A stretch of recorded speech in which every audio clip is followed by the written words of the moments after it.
22 December 2023 আয়কর দপ্তর একটা নোটিশের মাধ্যমে 2024-25 অ্যাসেসমেন্ট ইয়ারের আইটিআর 1 এবং আইটিআর 4 এই দুটো ফর্ম প্রকাশ করেছে। এই দুটো ফর্মের মধ্যে রয়েছে অত্যন্ত গুরুত্বপূর্ণ 5টা পরিবর্তন। আপনি যদি নিয়মিত আয়কর রিটার্ন দাখিল করে থাকেন আর কিছুদিনের মধ্যেই অ্যাসেসমেন্ট ইয়ার 2024-25-এর আয়কর রিটার্ন দাখিল করা শুরু হয়ে যাবে। আপনার রিটার্ন দাখিল করার আগে অতি অবশ্যই আপনাকে এই 5টা গুরুত্বপূর্ণ বিষয় জেনে নিতে হবে। চলুন ভিডিওটা দীর্ঘায়িত না করে আমরা আজকে 2024-25 অ্যাসেসমেন্ট ইয়ারের আইটিআর 1 এবং 4-এ যে 5টা গুরুত্বপূর্ণ পরিবর্তন হয়েছে সেগুলো জেনে নিই। নমস্কার, আমি বিজয় নন্দী, একজন কর পরামর্শদাতা। আমার ফিনজেকশন ইউটিউব চ্যানেলে আপনাকে স্বাগত। আজ আমরা অ্যাসেসমেন্ট ইয়ার 2024-25-এর আইটিআর 1 এবং আইটিআর 4-এর 5টা গুরুত্বপূর্ণ পরিবর্তন অতি অবশ্যই জেনে নেব। আপনি যদি একজন আয়কর অ্যাসেসি হয়ে থাকেন তাহলে আমার মনে হয় আমার আজকের এই ভিডিওটা আপনার জন্য অতি মূল্যবান। চলুন শুরু করি। আপনারা স্ক্রিনে দেখতে পাচ্ছেন আয়কর দপ্তরের নোটিশ এবং আইটিআর 1 ও আইটিআর 4 প্রকাশিত কপি। সাধারণভাবে দেখতে একই মনে হলেও এর মধ্যে অতি গুরুত্বপূর্ণ 5টা পরিবর্তন আনা হয়েছে। প্রথম পরিবর্তন, নিউ ট্যাক্স রিজিমকে ডিফল্ট সেটিং করে রাখা হয়েছে। আইটিআর 1 সাধারণত স্যালারিড পার্সন বা অন্যান্য আয়ের ক্ষেত্রে ব্যবহার করা হয়ে থাকে, আর আইটিআর 4 ছোটখাটো ব্যবসায়ী, ফ্রিল্যান্সার, সেলফ এমপ্লয়েড, প্রফেশন ইনকামের ক্ষেত্রে ব্যবহার হয়। এখানে আইটিআর 1 ফর্মে A20 সেকশনে আমরা যদি আসি, A20 সেকশনে আপনারা দেখতে পাচ্ছেন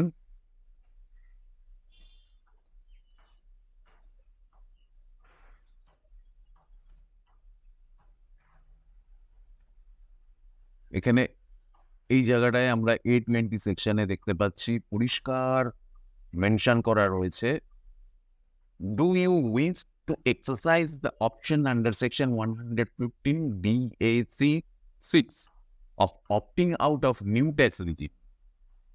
Default is no. ইয়েস এর একটা টিক বক্স, নো এর একটা টিক বক্স। যদি নিউ ট্যাক্স রিজিমে আপনি থাকতে চান তাহলে নো টিক বক্সে টিক করুন, তার পরবর্তী ক্ষেত্রে আপনার ফর্ম ফিল আপ করুন, সাবমিট করে দিন। আর আপনি যদি ওল্ড ট্যাক্স রিজিমে যেতে চান তাহলে আপনাকে অপ্ট আউটের জন্য এই ইয়েস বক্সে টিক করতে হবে। ইয়েস বক্সে টিক করার পর আপনি আপনার ফর্ম সাবমিট করুন, ফিল আপ করুন, সাবমিট করুন। অ্যাসেসমেন্ট ইয়ার 2023-24-এ old tax regime default set করা ছিল। আর অবশ্যই মনে রাখবেন, স্যালারি বা অন্যান্য ইনকামের ক্ষেত্রে প্রতি বছর অপশন চেঞ্জ করা যায়, আর কোনো রকম আলাদা ফর্ম ফিল আপের দরকার নেই। এবার আমরা যদি আরেকটু নিচের দিকে নেমে আসি, অর্থাৎ আইটিআর 4-এ যদি আমরা আসি, আইটিআর 4-এ আমরা চলে আসবো A23 যে সেকশনটা আছে, এই A23 সেকশনটায় আমরা দেখতে পাচ্ছি পরিষ্কার লেখা আছে, have you exercise the option under section 115 BAC of opting out of new tax regime? Default is no. No tick box, yes tick box. Within the due date, yes. But beyond the due date, if option other than no is selected, please furnish date of filing and acknowledgement number of form number 10IEA. এবার আমরা ITR 4-এ দেখতে পাচ্ছি যে ফর্মের A23-তে পরিষ্কার mention করা রয়েছে, new tax regime default হিসেবে সেট করা রয়েছে। নিউ ট্যাক্স রিজিমে থাকতে চাইলে একদম সিম্পল নোয়ে টিক করবেন, ফর্ম ফিল আপ করবেন, সাবমিট করে দেবেন।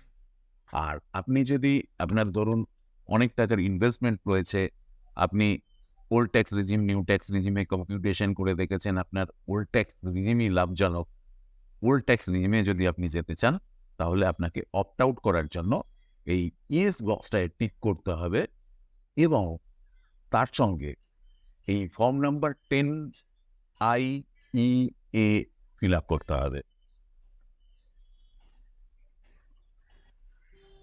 আর এই ফর্ম 10IE এর ডেট অফ সাবমিশন আর অ্যাকনলেজমেন্ট নাম্বার আপনার আইডিআর রিটার্নে পুট করতে হবে। আমরা গত বছর ঠিক উল্টোটা দেখেছিলাম। নিউ ট্যাক্স রিজিমে যেতে আপনাকে ফর্ম 10IE ফিল আপ করতে হয়েছিল। অতি অবশ্যই মাথায় রাখবেন, আপনি আপনার ইচ্ছা মতন প্রতি বছর ট্যাক্স রিজিম পরিবর্তন করতে পারবেন না। যদিও আমার ধারণা পরবর্তী কোনো বছরে ওল্ড ট্যাক্স রিজিমই আর থাকবে না, কারণ ডিডাকশন চ্যাপ্টার 6A তে ফেক ডিডাকশন বেনিফিটগুলো বন্ধ করে দেওয়ার জন্য নিউ ট্যাক্স রিজিমকে আয়কর দপ্তর একটা বিশেষ গুরুত্ব দিচ্ছে। এবার আসি দ্বিতীয় পরিবর্তনে যে সমস্ত করদাতাগণ নিউ ট্যাক্স রিজিম থেকে অপ্ট আউট করে ওল্ড ট্যাক্স রিজিমে আসতে চান, ডিডাকশন বেনিফিট অনেক থাকায় ওল্ড ট্যাক্স রিজিমে রিটার্ন ফাইল করাই লাভদায়ক। আপনি কি জানেন assessment year 2024-25 income tax return due date অর্থাৎ 31 জুলাইয়ের পর আর সাবমিট করতে পারবেন না? দেখুন, পরিষ্কার লেখা আছে, note for opting out option should be exercised on or before the due date for filing return under section 139 পারা। অ্যাসেসমেন্ট ইয়ার 2023-24 ডিউ ডেটের পরেও 234A ইন্টারেস্ট এবং 234F লেট ফাইন দিয়ে 31 ডিসেম্বর পর্যন্ত বিলেটেড রিটার্ন ফাইল করা গেছে। এমনকি এখনও আপডেট রিটার্ন ফাইল করা যাচ্ছে, যেটা 31 মার্চ পর্যন্ত ফাইল করা যাবে। অ্যাসেসমেন্ট ইয়ার 2024-25 ওল্ড ট্যাক্স রিজিমের ক্ষেত্রে 31 জুলাই লাস্ট ডেট। এবার আসি তৃতীয় পরিবর্তন। 2023 ইউনিয়ন বাজেটে ডিডাকশন আন্ডার চ্যাপ্টার 6A তে নতুন প্রভিশন। আমরা একটু নিচে নেমে এলে দেখতে পাবো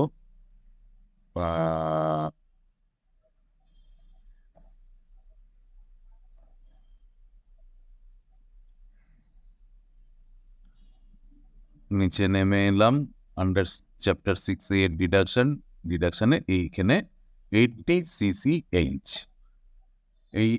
এটা হচ্ছে অ্যাকচুয়ালি অগ্নিপথ স্কিম। এটাকে সংযুক্ত করা হয়েছে। এটা ওল্ড ট্যাক্স রিজিম এবং নিউ ট্যাক্স রিজিম দুটো রিজিমেই এই বেনিফিট পাওয়া যাবে। কোনো ইন্ডিভিজুয়াল 80CCH এর মাধ্যমে যত টাকা অগ্নিবীর কর্পাস ফান্ডে সাবস্ক্রাইব করবেন, পুরোটাই ডিডাকশনে বেনিফিট পেয়ে যাবেন। এবার আসি পরবর্তী পরিবর্তন, অর্থাৎ চতুর্থ পরিবর্তন। এবার চতুর্থ পরিবর্তনে আমরা যদি একটু নিচের দিকে আসি, D21, এটা বি, স্ক্রল ডাউন করে নিচে এলাম, D21 এখানে আমরা দেখতে পাচ্ছি ব্যাংক অ্যাকাউন্টের ডিটেলসের জায়গা। আমরা বিগত বছরগুলোতে ব্যাংকের IFS কোড, ব্যাংকের নাম, অ্যাকাউন্ট নাম্বার এবং select account for refund credit এই অপশানগুলো পেয়েছিলাম। এই বছর থেকে নতুন একটা কলাম অ্যাড হয়েছে, সেটা হচ্ছে টাইপ অফ ব্যাংক অ্যাকাউন্ট। একটা ড্রপডাউন লিস্ট আসবে, ড্রপডাউন লিস্টে আপনার কারেন্ট অ্যাকাউন্ট না সেভিংস অ্যাকাউন্ট সেটা সিলেক্ট করে দিতে হবে। এবার আসি পঞ্চম ও শেষ পরিবর্তনে। ছোট ব্যবসার ক্ষেত্রে 44AD, এই 44AD তে আন্ডার সেকশন 44AD তে গ্রস টার্নওভার লিমিট ছিল 2 কোটি টাকা, সেটাকে বাড়িয়ে করা হয়েছে 3 কোটি টাকা। কিন্তু সেক্ষেত্রে অতি অবশ্যই নগদ লেনদেনের পরিমাণ 5% কম থাকতে হবে। ফ্রিল্যান্সার, সেলফ এমপ্লয়েডের ক্ষেত্রে 44ADA গ্রস টার্নওভারের লিমিট ছিল 50 লক্ষ টাকা, সেটাকে এখন বাড়িয়ে করা হয়েছে 75 লক্ষ টাকা। তবে অতি অবশ্যই এটা মাথায় রাখতে হবে যে নগদ লেনদেনের পরিমাণ 5%-এর নিচে থাকতে হবে। আজকের ভিডিওতে আমরা অ্যাসেসমেন্ট ইয়ার 2024-25 আইটিআর 1 ও আইটিআর 4 এর যে 5টি গুরুত্বপূর্ণ পরিবর্তন হয়েছে সে বিষয়ে আলোচনা করলাম। নিউ ট্যাক্স রিজিমকে ডিফল্ট সেটিং করা হয়েছে। ওল্ড ট্যাক্স রিজিমে অপ্ট আউট 31 জুলাইয়ের পর আর করা যাবে না। 80CC এর ডিডাকশন বেনিফিট সংযুক্ত করা হয়েছে, যেটা কিনা নিউ ট্যাক্স রিজিম এবং ওল্ড ট্যাক্স রিজিম দুটো ক্ষেত্রেই পাওয়া যাবে। ব্যাংক অ্যাকাউন্টের ধরন উল্লেখ করতে হবে, অর্থাৎ টাইপ অফ অ্যাকাউন্ট। 44AD এবং 44AD তে গ্রস টার্নওভার লিমিট যেটা আছে সেটাকে বাড়ানো হয়েছে। ভিডিওটা সম্পূর্ণ দেখার জন্য ধন্যবাদ। আমি আশা করি আপনি ভিডিওটা থেকে আয়কর রিটার্নের প্রয়োজনীয় পরিবর্তনগুলো বুঝতে পেরেছেন। আমাদের ফিনজেকশন চ্যানেলে এই ধরনের আরও ভিডিও রয়েছে। আপনার যদি ভিডিওটা ভালো লেগে থাকে তবে অবশ্যই চ্যানেলটা সাবস্ক্রাইব করে বেল আইকনে প্রেস করবেন। আমাদের চ্যানেলকে আরও এগিয়ে নিয়ে যেতে আপনাদের পরামর্শ ও মতামত অত্যন্ত গুরুত্বপূর্ণ। ভালো থাকবেন, সুস্থ থাকবেন। নমস্কার।